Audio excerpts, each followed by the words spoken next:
Behind the roses of Valentine's Day lies a dark truth about the holiday's pagan origins. Now, despite its association with love, Valentine's Day is rooted in blood and a celebration of desire and lust wild enough to make Cupid blush.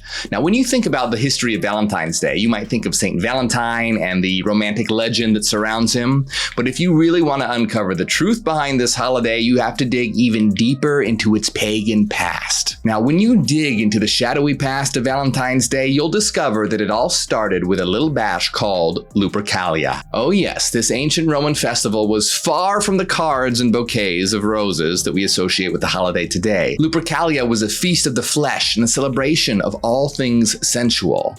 It was an ancient Roman festival celebrated as early as the 6th century BCE, and unlike Valentine's Day, which is a single day celebrated on February 14th, Lupercalia was a 3-day event from February 13th to the 15th, and it all began with bloody sacrifices in a cave.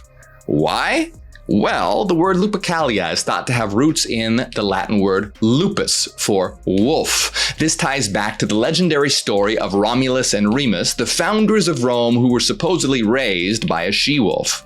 The festivities of Lupercalia began at the Lupercal Cave, which was rumored to be the home of the wolf who raised the famous founders of Rome.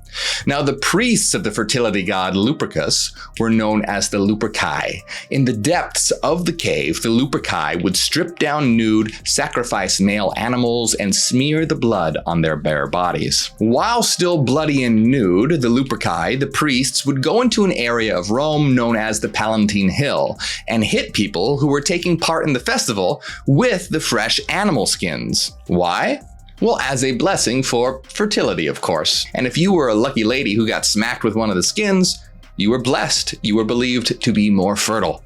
Now, even though some of these practices are extreme, I'm vegan after all, so I in no way condone animal sacrifice, Lupercalia was actually a celebration of love, fertility, and sexual freedom. Instead of asking someone to be their Valentine and exchanging cards, men would draw the names of women from the festival out of a jar, and they would be paired as sexual partners for the rest of the festival. Now, this was meant to be a fun expression of sensuality, but sometimes it led to the partners falling in love and getting married. Lupercalia was a time to let loose, to break free from societal norms and conventions, and to revel in the power and beauty of sexuality. The festival was a celebration of the wild, untamed spirit of nature, and a time to honor the gods of fertility and sensuality. Now, as time went by, thankfully, animal sacrifice was banned, but the Lupercalia festival continued to celebrate sexual freedom. But not everyone was a fan of Lupercalia. As the Roman Empire became increasingly Christianized, the church began to frown upon the festival and its openly sexual nature. Now, it's a well-known fact that the church has never been too fond of holidays that involved nakedness, but even with its tamer aspects like the Lupercalia feast, it was still a far cry from the church's idea of a holy celebration.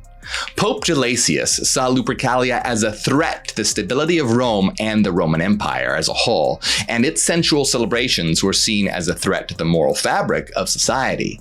Now, the church would have been opposed to the celebration for a number of reasons. First and foremost, Lupercalia was a pagan celebration. It was dedicated to the Roman gods and goddesses, and was far from the Christian values and beliefs.